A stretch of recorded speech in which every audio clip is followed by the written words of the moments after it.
सो जिस चीज का आप सभी को इंतजार था, जहां पर from absolute basics to absolute advance आप कंप्लीट ट्रेडिंग सीखने वाले हो, आपको कोई भी स्टॉक मार्केट कोर्स बाय करने की जरूरत नहीं है। हर एक लेक्चर का आपको फ्री लर्निंग मटेरियल, नोट्स मिलने वाला है और हर एक लेक्चर की आपको असाइनमेंट मिलने वाली है। सबसे पहले बात करेंगे भाई स्टॉक मार्केट काम कैसे करता है, how does stock market work. मतलब अगर आपके पास एक भी शेयर किसी कंपनी का है तो आप एक ओनर हो, आप उस कंपनी के हिस्सेदार हो, ये बात आपको समझना है। अब अगर कंपनी ग्रो करती है तो एज अ शेयर होल्डर आपको फायदा होगा। मैं रैंडमली जाके तो किसी कंपनी के शेयर्स को बाई या सेल नहीं कर सकता हूं। और उसके लिए बहुत इंपॉर्टेंट होते हैं हमारे ब्रोकर्स, जिन्हें हम बोलते हैं मिडिलमैन, हिंदी में तो दलाल बोलते हैं। बहुत लोग ये सोचते हैं कि आप किसी शेयर को बाई कर सकते हो पहले और बेच सकते हो बाद में। ये बिल्कुल सही है कि अगर आप बाई कर रहे हो तो ही आप बेच सकते हो, बट स्टॉक मार्केट में ऐसा भी होता है कि आपको बाई करने की जरूरत नहीं है। You can sell first and then buy later. अब आपके मन के अंदर सवाल आ रहा होगा कि कोई चीज अगर मेरे पास वो ऑलरेडी है ही नहीं तो मैं उसको बेच कैसे सकता हूं। स्टॉक मार्केट जो है वो एक जीरो सम गेम। अगर एक बंदा प्रॉफिट कर रहा है तो वो किसी के जेब से पैसा निकाल रहा है। किसी भी चीज, कोई भी स्टॉक का जो प्राइस होता है बढ़ता या घटता है वो डिमांड और सप्लाई के हिसाब से बढ़ता घटता है। प्राइस गिरता है तो बायर डिसाइड करते हैं कि प्राइस कहां तक गिरेगा, और जब प्राइस बढ़ता है तो सेलर्स डिसाइड करते हैं कि कहां तक प्राइस यहां पर बढ़ने वाला। कि अभी रिसेंटली आप लोगों ने एक न्यूज सुना होगा, गवर्नमेंट ने यहां पर गेमिंग कंपनीज को बैन कर दिया, बट जो राकेश झुंझुनवाला जी की वाइफ है उन्होंने 2 महीने पहले सारी गेमिंग कंपनी में अपना स्टेक बेच दिया। अब आप मेरे को बताओ क्या इसमें पैसा पावर इन्वॉल्व है या नहीं? क्या ये न्यूज आपको पता था कि गेमिंग कंपनी बैन होने वाली है? अभी तक जो भी आपने ट्रेडिंग की होगी उसमें नुकसान की होगी, मेजॉरिटी टाइम्स आपने इसलिए नुकसान की बिकॉज आप कहीं ना कहीं इनके बकरे, इनके ट्रैप बने हो। This video is for educational purposes only. I am not a SEBI registered advisor and this is not a financial advice. Please do your own research and trade at your own risk. So hello everyone, welcome to the channel. स्वागत है आप सभी का इस नए video में। So जिस चीज का आप सभी को इंतजार था, अब से वो कोर्स, वो सीरीज यहां पर स्टार्ट हो रही है जहां पर from absolute basics to absolute advance आप कंप्लीट ट्रेडिंग सीखने वाले हो, आपको कोई भी स्टॉक मार्केट कोर्स बाय करने की जरूरत नहीं है। तो आज अपना पहला लेक्चर है जहां पर हम बात करने वाले हैं मार्केट के बेसिक्स के बारे में, मार्केट के फाउंडेशन के बारे में एंड मार्केट के पार्टिसिपेंट्स के बारे में। अब देखिए ये चीज क्यों इंपॉर्टेंट है, क्योंकि कहीं भी अगर आपको बड़ा जाना है तो फाउंडेशन जो होता है बहुत इंपॉर्टेंट होता है। अगर एक बिल्डिंग तैयार होती है तो उसका जो बेस होता है, अगर वो बेस मजबूत नहीं है तो कहीं ना कहीं आगे जाके वो बिल्डिंग गिर सकती है। तो आपका फाउंडेशन स्ट्रांग होना बहुत जरूरी है। एक बार आपके फाउंडेशंस क्लियर है, एक बार आपके बेसिक्स क्लियर है तो फिर ट्रेडिंग करने में आपको दिक्कत नहीं होगी। मैं कई लोगों को जानता हूं जो कि 10-10 लाख, 20-20 लाख, 50-50 लाख के कैपिटल से ट्रेड करते हैं, उनको मार्केट के बेसिक्स नहीं पता। एंड कई लोग ऐसे हैं जो कि बोलते हैं कि हाँ मेरे को मार्केट का बेसिक्स आता है, बट फिर भी बेसिक्स में भी वो काफी ज्यादा गलती करते हैं। तो आज के वीडियो में कंप्लीट डेप्थ में बात करेंगे मार्केट के बेसिक्स के बारे में, मार्केट के फाउंडेशन के बारे में। एंड अच्छी बात क्या है कि ये कंप्लीट लेक्चर काफी इंटरेक्टिव होने वाला है। तो अगर आप लोग रेडी हो अपने पेन पेपर के साथ, अगर रेडी नहीं हो तो फटाफट से पेन पेपर रख लो, एक थम्स अप दे दो चैट सेक्शन में एंड मेरे को वीडियो को लाइक कर देना, कमेंट कर देना कि आपको ये सीरीज कैसे लग रही है एंड ये कंटेंट कैसा लग रहा है। तो आपके पास पेन पेपर होना चाहिए। उसके साथ साथ अगर मैं बात कर रहा हूं, हर एक लेक्चर का आपको फ्री लर्निंग मटेरियल, नोट्स मिलने वाला है और हर एक लेक्चर की आपको असाइनमेंट मिलने वाली है।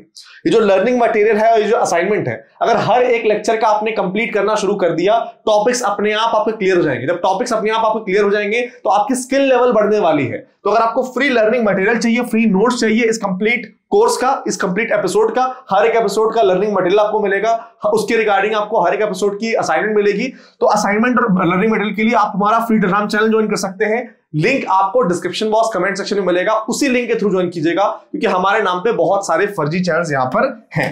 अब without wasting any time let us start the video. I hope आप सभी एक्साइटेड होंगे एंड अभी वीडियो को लाइक कर दिया होगा क्योंकि ये बहुत बड़ा सैक्रिफाइस मैं कर रहा हूं, बहुत सारा मेरा नुकसान हो रहा है, बट मेरे नुकसान ज्यादा, अगर आपका फायदा मैं देखूं आपका फायदा बहुत ज्यादा है, तो प्लीज वीडियो को लाइक कीजिएगा और हमें निराश मत कीजिएगा। आज क्या क्या हम लोग कवर करने वाले हैं, सबसे पहले बात करेंगे भाई स्टॉक मार्केट काम कैसे करता है, how does stock market work. उसके बाद हम लोग बात करेंगे psychology of buyers and sellers. एक ही मार्केट में, एक ही पर्टिकुलर स्टॉक में, एक ही पर्टिकुलर टाइम पे एक बंदा बोलता है ये स्टॉक ऊपर जाएगा, एक बंदा बोलता है ये स्टॉक नीचे जाएगा। तो दोनों की साइकोलॉजी, दोनों का माइंडसेट किस तरह काम करता है उसको समझने की यहां पर कोशिश करेंगे। उसके बाद बात करेंगे concept of demand and supply. Price जो होता है किसी पर्टिकुलर स्टॉक का, वो ऊपर जाता है, नीचे जाता है, वो कैसे जाता है उसको हम समझेंगे with the help of demand and supply. And most importantly, जैसे कि दुनिया में हर एक जगह, चाहे आप ऑफिस जा रहे हो, बिजनेस कर रहे हो, चाहे आप कहीं भी जा रहे हो, वहां एक हायरार्की होती है। हमारे सोसाइटी में बोलते हैं रिच, मिडिल क्लास, फिर हम पुअर बोलते हैं, फिर वेरी पुअर बोलते हैं। तो एक हायरार्की है। वैसे स्टॉक मार्केट में भी हायरार्की है पार्टिसिपेंट्स की। तो वो हायरार्की से अपने को क्या समझ में आता है और उस हायरार्की में आपको किसे फॉलो करना है वो हम समझने वाले हैं। तो बहुत मजा आने वाला है। सबसे पहले हम लोग बात करते हैं स्टॉक मार्केट काम कैसे करता है। अब देखिए ये क्या है, ये है स्टॉक और ये है मार्केट। मार्केट का मतलब क्या होता है? मार्केट का मतलब ऐसी जगह जहां पर आप किसी चीज को बाई कर सकते हो, किसी चीज को सेल कर सकते हो। अगर आप वेजिटेबल मार्केट जाते हो तो आपको वेजिटेबल खरीदना है, यू आर द बायर। सामने वाला बंदा जो वेंडर होता है वो बेचने वाला है, ही इज द सेलर। तो स्टॉक मार्केट में यहां पर क्या हो रहा है? स्टॉक्स की बिक्री हो रही है, स्टॉक्स की बाइंग और सेलिंग हो रही है। स्टॉक्स किसके पास होते हैं? स्टॉक्स होते हैं बेसिकली, शेयर्स जो होते हैं वो होते हैं कंपनी के पास। कंपनी के पास, कोई भी कंपनी के पास क्या होता है? कंपनी के पास शेयर्स होते हैं। वो शेयर्स को क्या करती है? कंपनी इशू करती है। वो कंपनी शेयर्स को इशू करती है, वो मार्केट में आता है। जब वो मार्केट में आता है तो उसकी बाइंग सेलिंग जब होती है तब स्टॉक मार्केट में बेसिकली पूरा का पूरा जो फ्लो है वो चलता है। अब आपको समझना पड़ेगा एक जो कंपनी है वो शेयर्स क्यों इशू करती है। मान लीजिए कोई कंपनी है, लेट सपोज जोमैटो है, उसका अभी कुछ टाइम पहले आईपीओ आया था। ठीक है, जोमैटो का आईपीओ आया था। तो आपको समझना है कि जोमैटो का आईपीओ आया था, जोमैटो ने शेयर्स इशू किए। एक जोमैटो जो कंपनी, वो कंपनी को चलाने के लिए कंपनी को क्या चाहिए? कंपनी, किसी भी कंपनी को चलाने के लिए यू नीड कैपिटल। अब कंपनी को कैपिटल रेज करने के ना कंपनी के पास बहुत सारे तरीके हैं। स्टार्टिंग में कंपनी अगर छोटी है तो कंपनी हो सकता है फ्रेंड से, फैमिली से कुछ पैसे ले ले, अपनी कुछ सेविंग्स लगा दे। एक बार कंपनी को ज्यादा पैसे की रिक्वायरमेंट होगी तो कंपनी बैंक के पास जाएगी, कंपनी को बैंक से लोन लेना पड़ेगा। ठीक है, उसके बाद हो सकता है कंपनी प्राइवेट इक्विटी यानी वीसीस के पास जाए, है ना, प्राइवेट इक्विटी वीसीस के पास जाए। एंड ये सब अगर कंपनी को नहीं करना तो कंपनी का बेस्ट तरीका क्या है कि भैया कंपनी अपने आप को बेचेगी। कंपनी अपने आप को बेचेगी कि भाई ये हमारा विजन है, ये हमारा प्रोडक्ट है, ये हम फ्यूचर में जाने वाले हैं। तो अगर पब्लिक में कोई है जो हमारी कंपनी में पैसा लगाने वाला है तो बेसिकली कंपनी शेयर्स के थ्रू आईपीओ लाएगी बेसिकली। एंड एक बार कंपनी का आईपीओ आ गया, इसका मतलब कंपनी के शेयर्स पब्लिकली अब ट्रेड हो सकते हैं। एंड अब कंपनी के शेयर्स अगर पब्लिकली ट्रेड हो सकते हैं तो पब्लिक बेसिकली क्या करेगी? पब्लिक शेयर्स को बाय करेगी। अगर कंपनी को, पब्लिक को अच्छा लगता है वो कंपनी के बारे में, जब पब्लिक शेयर को बाय करेगी तो बेसिकली पब्लिक क्या बन जाएगी? उस कंपनी की ओनर बन जाएगी। ऐसा नहीं कि कंप्लीट ओनर, बट कंपनी का एक ओनरशिप आ जाएगा।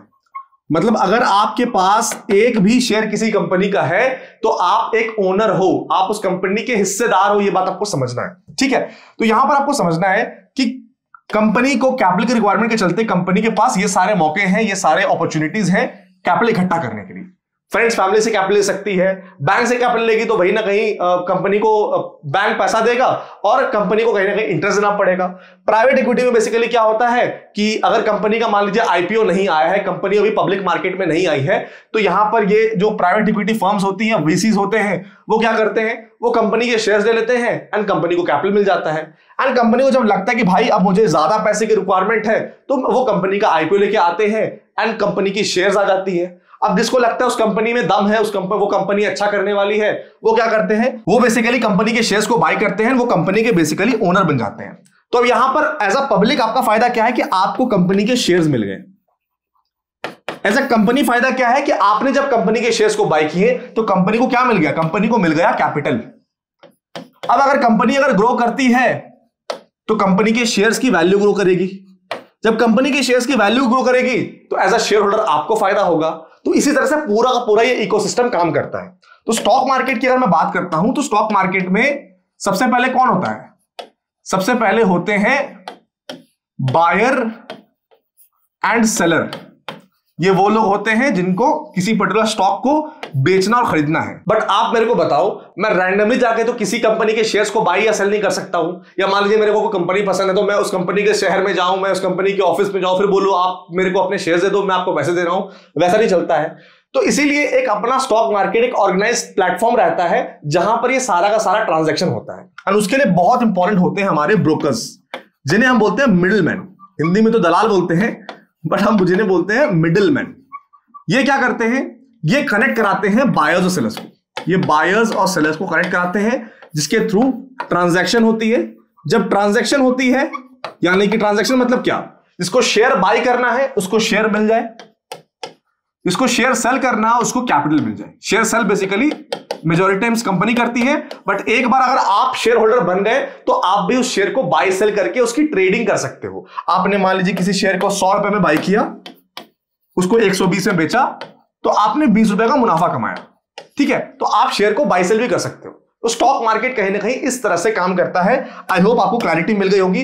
कंपनी का पर्सपेक्टिव क्या है स्टॉक मार्केट में आने का, and as a buyer seller का पर्सपेक्टिव क्या है स्टॉक मार्केट में आने का। कुछ लोग शॉर्ट टर्म की ट्रेडिंग करते हैं, कुछ लोग लॉन्ग टर्म की इन्वेस्टमेंट करते हैं, कुछ लोग शेयर्स को लेके भूल जाते हैं। अलग अलग प्रकार के इन्वेस्टर्स, ट्रेडर्स यहां पर स्टॉक मार्केट में रहते हैं।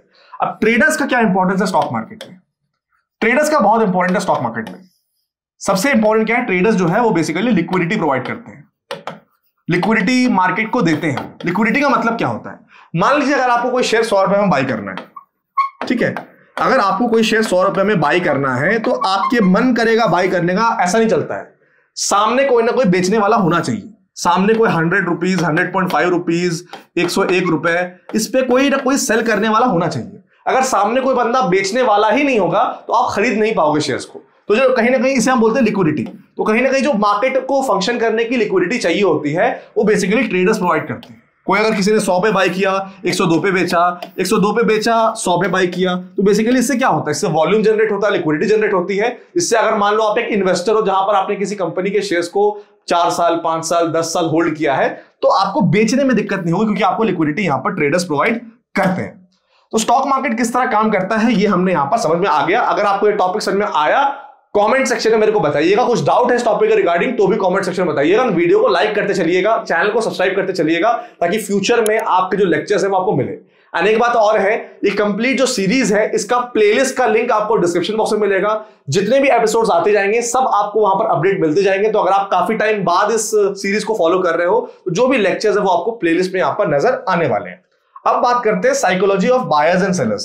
देखिए बेसिकली आपको समझना पड़ेगा कि इनके बायर्स जो वो होते हैं जिनको किसी पर्टिकुलर शेयर को बाय करना है, सेलर वो होते हैं जिनको शेयर को सेल करना है। तो इनकी साइकोलॉजी क्या होती है? सबसे पहले अगर आप शेयर को बाय कर रहे हो तो you are the stock buyer. आप किसी शेयर को सेल कर रहे हो तो you are the stock seller, ठीक है। अब बहुत लोग ये सोचते हैं कि आप किसी शेयर को बाय कर सकते हो पहले एंड बेच सकते हो बाद में। ये बिल्कुल सही है कि अगर आप बाय कर रहे हो तो ही आप बेच सकते हो, बट स्टॉक मार्केट में ऐसा भी होता है कि आपको बाय करने की जरूरत नहीं है। You can sell first and then buy later. इसे हम बोलते हैं शॉर्ट सेलिंग। क्या बोलते हैं? Short selling.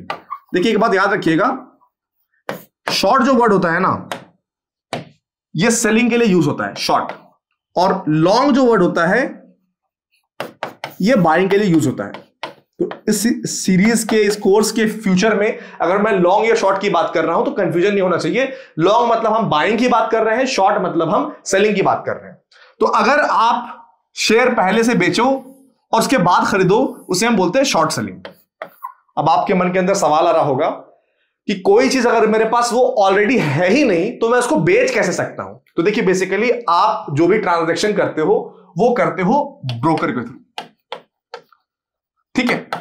पहले जो शॉर्ट सेलिंग होती थी वहां पर आपने शेयर को बेचा और आप आराम से उस शेयर को आपने बेच दिया, एक ऊपर के भाव पे बेचा। मान लीजिए लेट्स सपोज आपने किसी पर्टिकुलर शेयर को बेचा है 150 रुपीज पे, ठीक है। तो अगर आपने किसी शेयर को पहले बेचा है तो आपको प्रॉफिट तब होगा जब वो शेयर नीचे आएगा।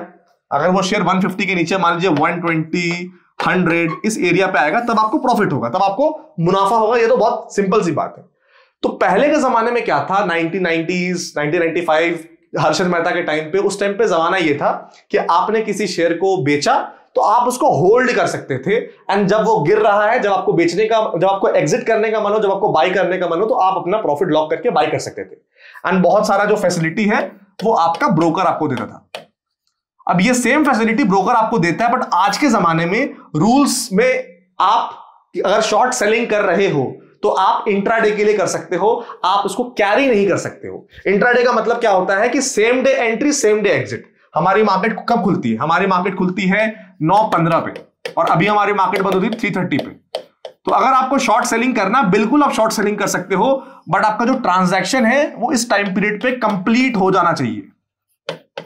अगर आपने किसी कंपनी के शेयर्स को सेल किया तो आपके बिहाफ पे, आपके पास तो शेयर्स नहीं है बट आपका जो ब्रोकर है वो कहीं ना कहीं शेयर्स आपको देगा बेचने के लिए। मान लीजिए आपने 200 शेयर बेचा, 200 शेयर बेच दिया, अब आपका दायित्व है कि आपको उस पर्टिकुलर शेयर को एग्जिट करना है 3:30 से पहले। अगर आप एग्जिट, वो आप बोलोगे मैं एग्जिट नहीं करूंगा, आप एग्जिट नहीं करोगे तो क्या हुआ, आपका ब्रोकर ऑटो स्क्वायर ऑफ कर देगा, यानी आपका ब्रोकर आपके बिहाफ पे ट्रेड काट देगा। 3:20 मिनट 3:25 मिनट के आसपास आपका ब्रोकर मार्केट बंद होने से 5 से 10 मिनट पहले आपका ट्रेड काट देगा। इसीलिए समझना बहुत इंपॉर्टेंट है कि शॉर्ट सेलिंग भी हम कर सकते हैं, क्योंकि बहुत लोगों को यह लगता है कि अगर मार्केट ऊपर जा रही है, अगर मार्केट ऊपर जा रही है तो मैं खरीद के पैसा बना सकता हूं, बट अगर मार्केट नीचे जाती है तो क्या मैं कुछ कर सकता हूं? तो मार्केट नीचे जा रही है तो आप यहां पर शॉर्ट सेलिंग भी कर सकते हो, कोई यहां पर बड़ी बात नहीं। अब बात करते हैं साइकोलॉजी के बारे में कि बायर्स और सेलर्स के बीच का साइकोलॉजी क्या होता है। बायर की साइकोलॉजी को समझते हैं। बायर वो बंदा होता है जो कि बाय लो सेल हायर, मतलब बायर एक ऐसा बंदा होता है जिसे लगता है, जो नीचे का प्राइस पे बाय करता है, एंड जब प्राइस ऊपर जाती है उसे प्रॉफिट होता है तो वो प्राइस को सेल करता है, राइट। सेलर वो बंदा होता है जो सेल हाई, बेचता ऊपर के भाव में है, एंड बाय लोअर, तब उसको प्रॉफिट होता है। मतलब बायर ने मान लीजिए अगर 100 रुपए पे बाय किया, अगर उसको एग्जिट करना है प्रॉफिट में तो 150 पे अगर वो बेचेगा तो जो 50 रुपए का डिफरेंस है दैट इज द प्रॉफिट, ठीक है। वही सेलर की अगर मैं बात करता हूं, उसने 150 पे बेचा है, 150 पे सेल किया है और वो 100 पे बाय करेगा, तो यहां पर जो 50 रुपीज का प्रॉफिट हुआ वो सेलर का प्रॉफिट है। सबसे बड़ा सवाल यह आता है माइंड में कि कई बार ऐसा होता है कि मान लीजिए कोई शेयर का भाव 150 चल रहा है, कोई शेयर का भाव 200 चल रहा है, तो उस 200 वाले भाव पे आपको बायर भी दिख रहा है, आपको सेलर भी दिख रहा है। मतलब एक बंदा बोल रहा है कि 200 पे मैं खरीदूंगा, मतलब उसका ये माइंडसेट है कि ये स्टॉक 200 के ऊपर जाएगा। उसी टाइम पे एक बंदा बोल रहा है कि 200 पे मैं बेचूंगा, उसी टाइम पे वो बंदा ये बोल रहा है कि 200 पे मैं बेचूंगा, यानी सेलर बोल रहा है कि 200 पे मैं बेच रहा हूं, मतलब सेलर को लग रहा है प्राइस नीचे जाएगा। तो ऐसा कैसे हो सकता है? क्या दोनों जीत सकते हैं? पहली बात, स्टॉक मार्केट जो है वो एक जीरो सम गेम है। जीरो सम गेम का मतलब क्या होता है? जीरो सम गेम का मतलब यह होता है कि यहां पर हर कोई नहीं जीत सकता, नॉट एवरीवन विंस। खासकर ट्रेडिंग में, इन्वेस्टिंग में शायद सारे लोग जीत जाए, बट ट्रेडिंग में सब कोई नहीं जीत सकते। अगर एक बंदा प्रॉफिट कर रहा है तो वो किसी के जेब से पैसा निकाल रहा है। तो अगर मान लीजिए 200 पर किसी कोई स्टॉक चल रहा है एंड किसी ने बाय किया है, 200 पे कोई स्टॉक चल रहा है और सामने वाला बंदा बेच रहा है, तो इन दोनों में से कोई एक ही विजेता होगा। एंड अगर बायर विजेता हो रहा है तो बायर प्रॉफिट कहां से निकाल रहा है? बायर को कोई प्रॉफिट ब्रोकर नहीं दे रहा है, बायर बेसिकली सेलर के जेब से पैसा निकाल रहा है, और अगर सेलर पैसा बना रहा है तो वो बायर के जेब से पैसा निकाल रहा है। आई होप ये क्लैरिटी आपको मिली होगी। अब बात ये समझते हैं कि जो प्राइसेस हैं ये ऊपर नीचे जो करते हैं, वो प्राइसेस करते कैसे? स्टॉक कभी ऊपर जाता है, स्टॉक कभी नीचे जाता है, तो ये प्राइसेस ऊपर नीचे कैसे करते हैं? प्राइसेस जो ऊपर नीचे करते हैं वो करते हैं with the concept of demand and supply. Concept of demand and supply. अब देखिए, है तो ये बाजारी मार्केट ही है ना, ऐसा तो नहीं कि इसका नाम कुछ और है, ये मार्केट है। तो बहुत सारे मार्केट आपने घूमे होंगे, वेजिटेबल मार्केट घूमा होगा आपने, अलग अलग तरह के मार्केट घूमे होंगे, फोन्स के मार्केट होते हैं, लैपटॉप के मार्केट होते हैं, बहुत सारे मार्केट होते हैं। तो मार्केट में अगर मान लीजिए प्राइस होता है, प्राइस कौन डिसाइड करता है? प्राइस आप बोलोगे बायर डिसाइड करता है, बट बायर डिसाइड नहीं करता, प्राइस डिसाइड करती है मार्केट। एंड मार्केट में जो मेन इंपॉर्टेंट एलिमेंट है वो होता है डिमांड एंड सप्लाई का। डिमांड एंड सप्लाई का मतलब क्या हुआ? एक एग्जांपल मैं आपको देता हूं, ठीक है, समझिएगा इसको ध्यान से। मान लीजिए आईफोन है, आईफोन का भी लेटेस्ट मॉडल आ रहा है। फॉर एग्जांपल आईफोन का लेटेस्ट मॉडल आ रहा है, ठीक है, आईफोन का लेटेस्ट मॉडल आ रहा है। तो आईफोन के लेटेस्ट मॉडल आने से पहले कंपनी क्या करती है? कंपनी उसकी प्रमोशंस करती है, मार्केटिंग करती है, उसके फीचर्स के बारे में बताती है, भाई कैमरा ऐसा होने वाला है, एआई का फीचर्स ऐसे आने वाला है, ये स्टॉक उड़ जाएगा, ये कंपनी मतलब ये जो फोन है इसको अगर आप टच करोगे तो फिर ऐसा हो जाएगा, वैसा हो जाएगा, पूरा अपना प्रोडक्ट को बेचने के फिराक में रहती है कंपनी, ठीक है। उसके बाद आता है लॉन्च डेट, ठीक है, लॉन्च डेट आता है। अब लॉन्च डेट के दिन मान लीजिए लेट्स सपोज कंपनी ने प्राइस आउट किया कि एक पर्टिकुलर आईफोन का रेट 70,000 होने वाला है, ठीक है। अब ये जो 70,000 है किसी को सस्ता लग सकता है, किसी को महंगा लग सकता है, आपको क्या लगता है उससे फर्क नहीं पड़ता है। क्या मार्केट प्राइस पे करने को तैयार है? डिमांड एंड सप्लाई में बेसिकली क्या होता है, डिमांड कौन क्रिएट करता है? डिमांड क्रिएट करते हैं बायर्स। सप्लाई कौन क्रिएट करेगा? सप्लाई क्रिएट करते हैं सेलर्स। अभी यहां पर आईफोन के एग्जांपल में जो जनता है वो डिमांड क्रिएट करेगी, लेकिन सप्लाई जो है वो आईफोन एप्पल कंपनी डिसाइड करेगी। अब एप्पल ने क्या किया, 70,000 में स्पेशल आईफोन निकाला और एप्पल के पास है 1 लाख यूनिट्स ओनली, सिर्फ 1 लाख यूनिट एप्पल के पास है। तो अब ये जो प्राइस है ये बढ़ेगा या घटेगा, डिपेंड करेगा कि जो बायर्स हैं, जो पब्लिक है, वो कैसा रिस्पॉन्स देती है। अब मान लीजिए जिस दिन लॉन्च डेट हुआ उस दिन ही यहां पर इसकी प्री बुकिंग होनी शुरू हो गई, एंड प्री बुकिंग में ऑलमोस्ट 5 लाख लोगों ने प्री बुक कर दिया। इसका मतलब क्या हुआ? 5 लाख लोगों ने अगर प्री बुक कर दिया, इसका मतलब कंपनी के पास सिर्फ 1 लाख यूनिट अभी करेंटली है और 5 लाख बायर्स हैं। तो कंपनी क्या कर सकती है? कंपनी के पास 2 ऑप्शन है। कंपनी या तो इसका प्राइस बढ़ा सकती है। कंपनी जब प्राइस बढ़ाएगी ना, मान लीजिए 70,000 से, हालांकि एप्पल करती नहीं है ऐसा, बट मान लीजिए कंपनी क्या करती है, 70,000 से 80,000 को प्राइस करती है। जैसे कंपनी 70,000 से 80,000 प्राइस बढ़ाएगी यहां पर, तो यहां पर जो बायर्स इंटरेस्टेड है 5 लाख से, ये भी थोड़े घट जाएंगे, क्योंकि बहुत लोग ने अपना बजट को बढ़ाया होगा कि चलो यार ले लेते हैं। 5 लाख लोग यहां पर थे जो कि 70,000 रुपए बाय करने के लिए इंटरेस्टेड थे। अब क्योंकि कंपनी ने प्राइस बढ़ा दिया तो कंपनी का प्राइस 80,000 हो गया, तो यहां पर इंटरेस्टेड बायर्स अब 3.5 लाख है अभी भी। लेकिन अगर आप चेक करोगे डिमांड ज्यादा है, सप्लाई सिर्फ 1 लाख का है, तो कंपनी और प्राइस बढ़ा सकती है। 80 को कर दिया अब 90,000 पे। अब यहां पर 3.5 लाख से डिमांड थोड़ा और कम हो गया, अब ये हो गया 2 लाख पे। अभी भी अगर आप चेक करोगे तो कंपनी के पास जितने यूनिट्स है उससे ज्यादा डिमांड है, तो कंपनी यहां पर और प्राइस बढ़ा सकती है। 1 लाख इसको कर दिया कंपनी ने। अब अगर आप चेक करोगे 2 लाख से 1 लाख यहां पर डिमांड आ गया, यानी कि जितना डिमांड है उतना सप्लाई है। डिमांड 1 लाख की है, सप्लाई भी 1 लाख की है, प्राइस 1 लाख। तो 1 लाख कंपनी ने स्टार्ट किया था 70,000 के भाव पे, बट 70,000 पे बहुत सारे खरीदार थे, कंपनी के पास सिर्फ 1 लाख फोन बेचने के लिए था, कंपनी के पास सप्लाई सिर्फ 1 लाख का था। तो उस 1 लाख के सप्लाई को कंज्यूम करने के लिए कंपनी प्राइस बढ़ाती गई, एंड इवेंचुअली अगर आप चेक करोगे 1 लाख के प्राइस पे यहां पर ये कंप्लीट ट्रांजैक्शन गो थ्रू हुई। तो प्राइस किसने डिसाइड किया? प्राइस यहां पर दोनों बायर्स और सेलर्स ने म्यूचुअली डिसाइड किया, क्योंकि आप देखो 70,000 पे ऑलमोस्ट 5 लाख लोग इंटरेस्टेड थे बाय करने के लिए। इनको ये आईफोन 70,000 पे अच्छा लग रहा था, बट 1 लाख पे सिर्फ 1 लाख लोगों को ये आईफोन अच्छा लग रहा था, बट फिर भी डिमांड सप्लाई एक्सीड हुई तो प्राइस यहां पर अपने आप बढ़ता गया। तो आपको समझना पड़ेगा किसी भी चीज कोई भी स्टॉक का जो प्राइस होता है बढ़ता या घटता है वो डिमांड और सप्लाई के हिसाब से बढ़ता घटता है। Demand and supply.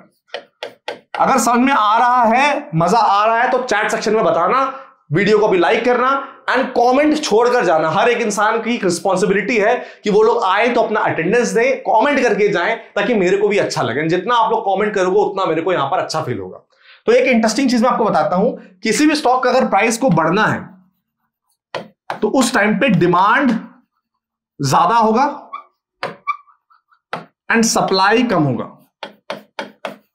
सप्लाई कम होगा यानी खरीदार ज्यादा होंगे, स्टॉक के बायर्स ज्यादा होंगे, स्टॉक के सेलर्स कम होंगे। जब स्टॉक के बायर्स ज्यादा होंगे, स्टॉक के सेलर्स कम होंगे, उस टाइम पे उस पर्टिकुलर स्टॉक क्या करेगा? वो स्टॉक यहां पर ऊपर जाने वाला है। अगर कोई स्टॉक को हम ये बोलना है कि ये स्टॉक भैया नीचे जाएगा, ये स्टॉक यहां पर नीचे जाएगा, तो कोई स्टॉक नीचे कब जाएगा? कोई स्टॉक का प्राइस नीचे कब जाएगा? नीचे तब जाएगा व्हेन सप्लाई इज मोर। बेचने वाले लोग ज्यादा हैं लेकिन खरीदने वाले कम है। जब खरीदने वाले कम हैं तो उस पर्टिकुलर टाइम पे यहां पर प्राइस नीचे जाएगा।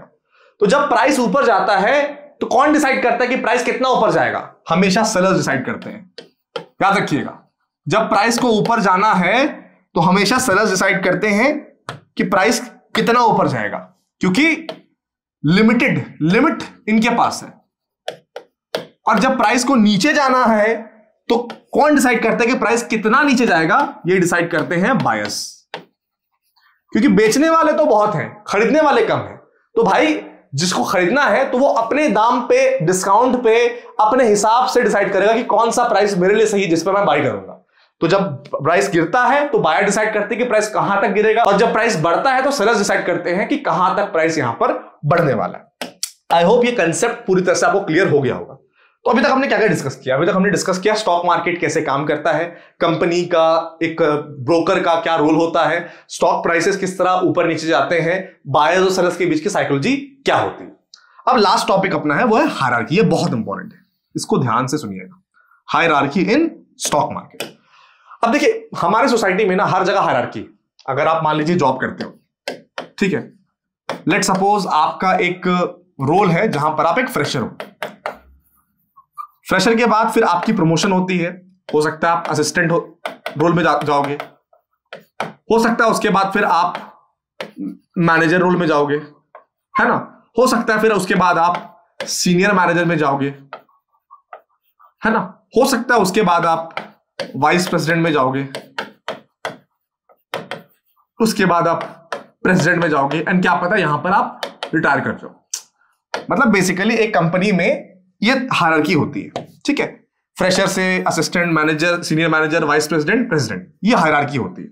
हायरार्की कौन डिसाइड करता है? हायरार्की दो चीजें डिसाइड करती है, पावर एंड मनी। यहां पर भी hierarchy power and money decide करती है। जब आपके पास सबसे कम पैसा होता है तो आप उस फनल के बिल्कुल बॉटम पे आते हो। कम एक्सपीरियंस रहता है, फनल के बॉटम पे आते हो। कम पैसा, कम पावर, कम एक्सपीरियंस, फनल के बॉटम पे आते हो। और फनल के टॉप पे कौन बैठता है? फनल के टॉप पे वो बैठते हैं जिनके पास सबसे ज्यादा पैसा, सबसे ज्यादा एक्सपीरियंस एंड सबसे ज्यादा पावर होता है। तो कंपनी के केस में ये आपके हुए। इनके ऊपर भी सीईओ हो सकते हैं, कंपनी के मालिक हो सकते हैं, फाउंडर्स हो सकते हैं, बट इस केस में अगर आप चेक करोगे ये टॉप पे इसलिए बैठा है बिकॉज इसके पास पावर है, पैसा है, एक्सपीरियंस है। और ये आपका बॉटम पे इसलिए बैठा है क्योंकि इसके पास सबसे कम पावर, सबसे कम पैसा और सबसे कम एक्सपीरियंस। अब अगर मैं स्टॉक मार्केट की बात करता हूं सेम लैंग्वेज में कि स्टॉक मार्केट में क्या हायरार्की है, स्टॉक मार्केट में हायरार्की में सबसे बॉटम पे जो आते हैं वो आते हैं रिटेल ट्रेडर्स। वो कौन आते हैं? वो आते हैं रिटेल ट्रेडर्स। रिटेल ट्रेडर्स वो होते हैं जिनके पास सबसे कम पैसा, सबसे कम पावर, सबसे कम एक्सपीरियंस होता है। तो इस स्टॉक मार्केट के हायरार्की में सबसे नीचे रिटेल ट्रेडर्स आते हैं। इनसे ऊपर कौन आते हैं? इनसे ऊपर वो आते हैं जिन्हें हम बोलते हैं HNIs, जिन्हें बोलते हैं हाई नेटवर्थ इंडिविजुअल्स। ये सिंगल इंसान होते हैं, बट इनमें और रिटेल ट्रेडर में फर्क क्या है? इनमें रिटेल ट्रेडर में फर्क है पैसे का। इनके पास बहुत ज्यादा पैसा होता है। एंड जब आपके पास अच्छा खासा पैसा होता है, जब आपके पास बहुत ज्यादा पैसा होता है, तो आप कहीं ना कहीं पावर अट्रैक्ट करते हो। आप पावर जब अट्रैक्ट करते हो तो आप कहीं ना कहीं नेटवर्क अट्रैक्ट करते हो। आप उन लोगों में उठते बैठते हो जिनके पास आपसे जितना या आपसे ज्यादा पैसा, पावर हो। एंड कहीं ना कहीं वो जो नेटवर्क है वो आपको हेल्प करता है स्टॉक मार्केट में। क्योंकि हमें ये तो बात बिल्कुल पता है कि अभी रिसेंटली आप लोगों ने एक न्यूज सुना होगा, गवर्नमेंट ने यहां पर गेमिंग कंपनीज को बैन कर दिया, बट जो राकेश झुंझुनवाला जी की वाइफ है उन्होंने 2 महीने पहले सारी गेमिंग कंपनी में अपना स्टेक बेच दिया। अब आप मेरे को बताओ क्या इसमें पैसा, पावर इन्वॉल्व है या नहीं? क्या ये न्यूज आपको पता था कि गेमिंग कंपनी बैन होने वाली है? मैं तो चैनल पे यहां पर गेमिंग कंपनी जो है उनके सीईओ का इंटरव्यू देख रहा था, वो बता रहे थे कि हमें पता ही नहीं था कि ये चीज होने वाला है। हम तो ये बात कर रहे थे कि यहां पर जीएसटी बढ़ने वाला है गेमिंग प्लेटफॉर्म्स पे, बट पूरी की पूरी गेमिंग इंडस्ट्री बंद हो जाएगी, ये हमें नहीं पता था। और जब गेमिंग कंपनी के सीईओ को नहीं पता, जो कि दिन भर इस बिजनेस में है, एक ऐसे इन्वेस्टर को पता है जो कि ना तो इस फील्ड में है, ना तो दिन भर इस फील्ड में काम करती है, और अगर हम बोलेंगे ये कोइंसिडेंस था तो ये बहुत बड़ा कोइंसिडेंस है। एंड ऐसे कोइंसिडेंसेस सिर्फ उन्हीं के साथ क्यों होते हैं, हमारे साथ क्यों नहीं होते हैं? ये सवाल कहीं ना कहीं पूछना चाहिए आपको। तो HNI की कैटेगरी में वो आते हैं, जैसे बड़े बड़े इन्वेस्टर्स, दिग्गज इन्वेस्टर्स हो गए, राकेश झुंझुनवाला हो गए, रमेश दमानी जी हो गए, विजय केडिया जी हो गए, जितने भी ऐसे इन्वेस्टर्स जिनके पास बहुत पैसा है, बहुत पावर है, लेकिन वो इंडिविजुअल है, वो HNI की कैटेगरी में आते हैं। ठीक है, यानी ये जो है HNIs, they are powerful then retail traders. But इनसे भी ज्यादा मसल पावर है किसी के पास, इनसे भी ज्यादा यहां पर पैसा है किसी के पास, इनसे भी ज्यादा अथॉरिटी है किसी के पास, और वो ऐसे इंसान है जो कि कंट्री के पॉलिसीज को भी चेंज कर सकते हैं। एंड वो कैटेगरी है किसकी? वो कैटेगरी है इंस्टीट्यूशंस की। इंस्टीट्यूशंस में आपके आ जाते हैं FIIs एंड DIIs। FIIs आपके होते हैं फॉरेन इंस्टीट्यूशनल इन्वेस्टर, जो कि बाहर के इन्वेस्टर होते हैं, जो कि हर कंट्री में इन्वेस्ट करते हैं, जो कि इंडिया में इन्वेस्ट करते हैं। एंड DIIs होते हैं डोमेस्टिक इंस्टीट्यूशनल इन्वेस्टर, जो कि हमारे खुद के कंट्री के इन्वेस्टर्स होते हैं। तो ये कौन होते हैं? ये बेसिकली कंपनीज होती है, जैसे म्यूचुअल फंड्स हो गई, आपकी एसेट मैनेजमेंट कंपनीज हो गई, ये सारी कंपनीज आपकी इंस्टीट्यूशंस में आती हैं। हेज फंड्स हो गए, ये सारे इंस्टीट्यूशंस में आती हैं। तो अभी हमारे स्टॉक मार्केट के हायरार्की में अगर आप चेक करोगे, सबसे टॉप पे है इंस्टीट्यूशंस, उसके बाद है HNIs, हाई नेटवर्थ इंडिविजुअल, उसके बाद है रिटेल ट्रेडर की कैटेगरी।